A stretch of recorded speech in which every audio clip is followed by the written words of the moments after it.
Ang lamig nga ng panahon ngayon. Kaya ano pa bang magagawa natin? Kundi kumain na naman. Ganito tayo mga Pinoy kapag malamig, kung ano-ano ang kinikrave natin, kung ano-ano na lang pumapasok sa isip natin. Minsan may makikita tayo sa Facebook, tapos yun na yung lulutuin natin. Since may cream dory tayo, magluluto ako nito. Pineapple chunks.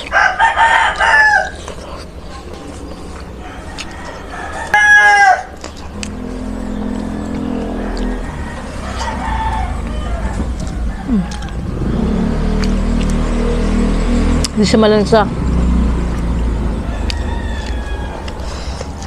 Ayala siya. Bakit kumakain na ako dun? Hindi pa nga luto. Lulutuin pa lang natin, oh. So, ayun na nga. Naghiwa nga ako dito ng sibuyas. Bali, 2 piraso yung ginamit ko dito na medyo malaki. Pero kung mas ilalaki pa kayo dyan, hindi mas maganda. Hindi na rin kayo mahirapan na maghiwa-hiwalay ng ganito. Mas madali nga kasi mag-mix mamaya kapag nakahiwa-hiwalay siya kaysa yung hintayin natin siya maghiwalay ng kusa. Kaya pinilit ko na. Tapos kumuha nga ako ng bell pepper dito.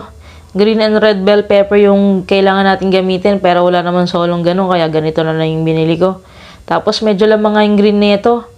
Kaya naman kumuha na rin ako ng kulay red para naman makadagdag sa kulay. Medyo gumanda yung kulay ng ating sweet and sour fish.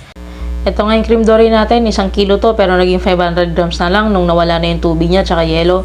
Tinimplahan ko lang ng asin at tsaka ng maraming paminta. Cornstarch, 3 kutsarang punong-puno. Tapos meron akong ditong pampatanggal lansa, yung suka. Naglagay ako 1 kutsara. Tapos yung mirin, naglagay nga lang ako ng mga 2 kutsara dyan. Tapos lagyan din natin ng 1 itlog at saka natin halu-haluin. So dapat malinis yung kamay mo dito Pero kung marami yung kamay mo, meron ka munang kamay sa kapitbahay nyo. Tapos marinade lang natin ng 5 minutes. Tapos magpainit na tayo ng mantika dito. Ipiprito lang natin tong mga cream dory fish fillet natin. Madali nga lang palang maluto tong cream dory na to kasi dahil isda lang siya. Tapos cornstarch lang naman yung coating nito. Tapos ibabaliktad lang natin agad para hindi masunog. And then kapag golden brown na, ihangoy na po natin siya. Hayaan nyo na kung dikit-dikit yan kasi mamaya okay naman na yan. Pwede naman nating alisin. Next natin gagawin is yung sauce. So binawasan ko lang yung mantika ng kawali. Tapos naglagay lang ng 5 kutsarang banana ketchup dyan. Tapos konting asin. Tapos asukal 3 kutsara. Bale, yung asin pala nito, konti lang nilagay ko kasi yung naluto nating cream dory is medyo may alat na po siya. Kaya depende po talaga lahat yan. Kung maalat yung cream dory nyo na fish fillet, pwede nyo bawasan yung alat sa sauce. Tapos kapag kumulo na po yan, kinilagyan ko lang po siya ng 1 cup na water. Tapos sinalo ko lang po uli. Tapos lalagyan natin siya ng suka. Bali, rice vinegar yung gamit ko dito, pero pwede naman kayong gumamit ng kahit anong suka. Naglagay lang ako ng mga 4 na kutsara. Sa tingin ko, okay naman na yan. Kasi po mga kabsat, tinatansya ko nga lang pala itong niluluto natin. Tapos kapag kumulo na siya, konting halo lang, then titikman natin. So, pagtikim ko nga po dito, para sa akin, sakto na yung kanyang asim, yung kanyang tamis. At meron lang siyang konting alat. Sabi ko nga, medyo maalat po yung cream dory fish fillet natin, kaya hindi ko na po siya dinagdagan ng asin. Yun na po yung magbabalance.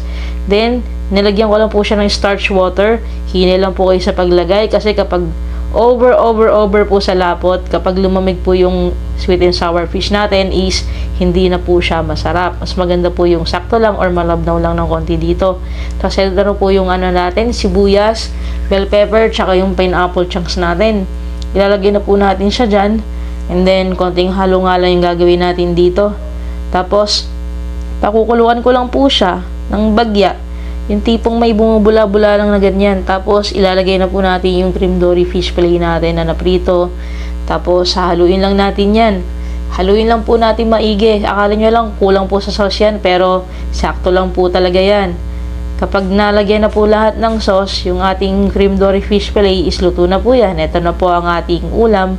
Hindi ka nabitin dyan Dami na yan. Tapos plating na natin. Syempre, fried rice yung the best dyan. Nagprito na rin ako ng 1 itlog.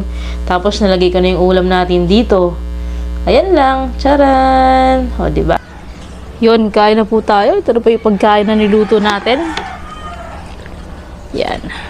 No muna water. Hindi na ako nag-ayos masyado dahil nagugutom na ako. Tara. Sarap.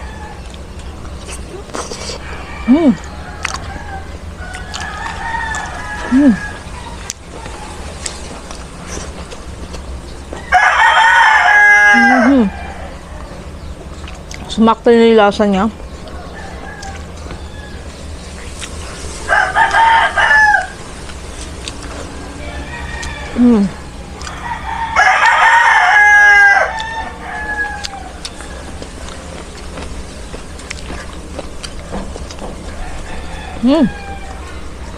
Pineapple chunks.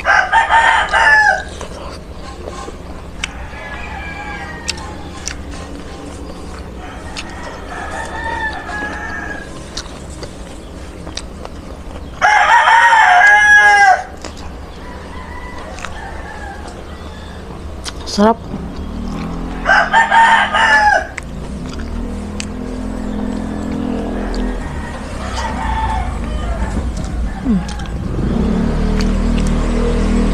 Hindi siya malansa.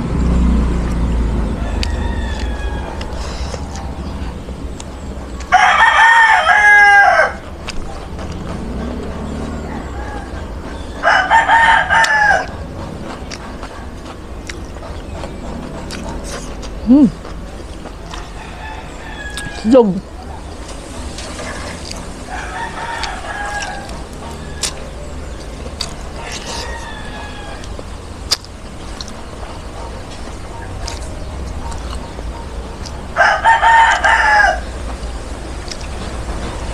Sibuyas ulit. Bell pepper.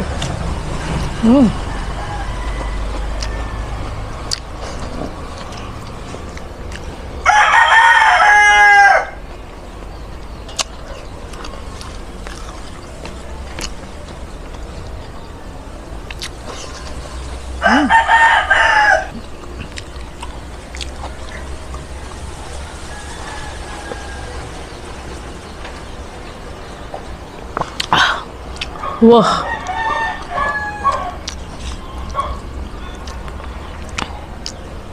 Altang.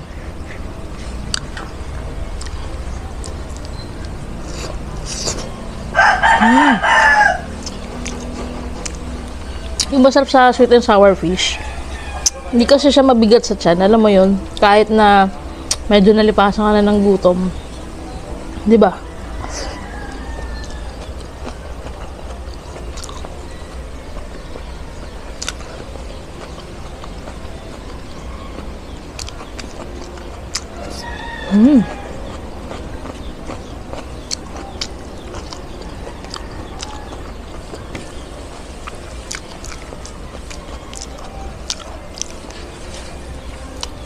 Naluto ko na din dati to. Na-video ko na din yata.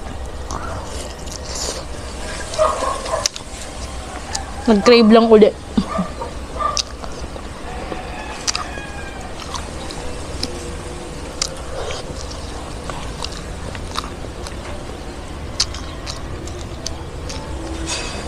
Yun naman, naka-measure yun, mineasure ko.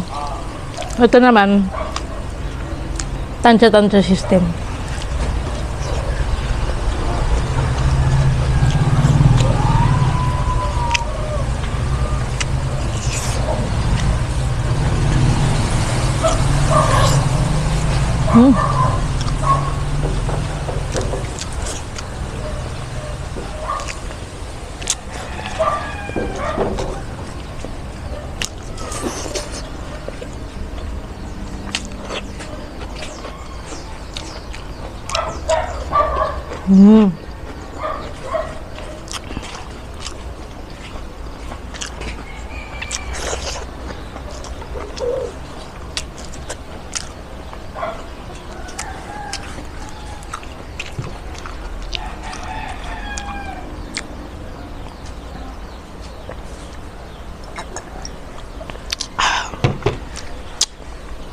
Wow.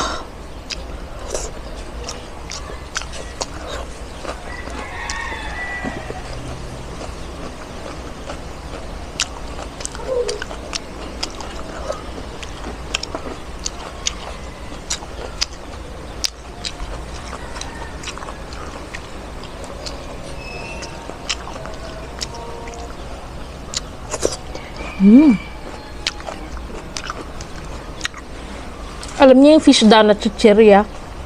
Pag nagluto kayo nito, pwede kayong bumili nun. Kasi lasa siyang chicharap ng Chowking. Malapit yung lasa. Tapos mag-egg fried rice ka o kaya chow pan. Gawa ka. Ayun.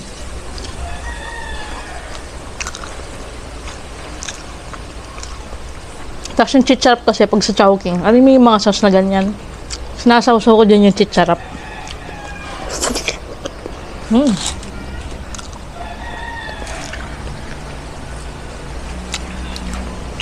Hop.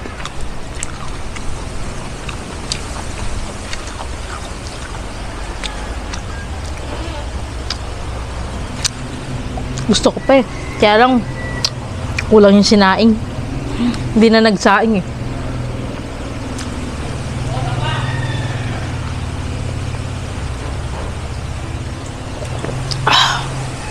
Sinangag ko lang yung natirang kanin. Busog.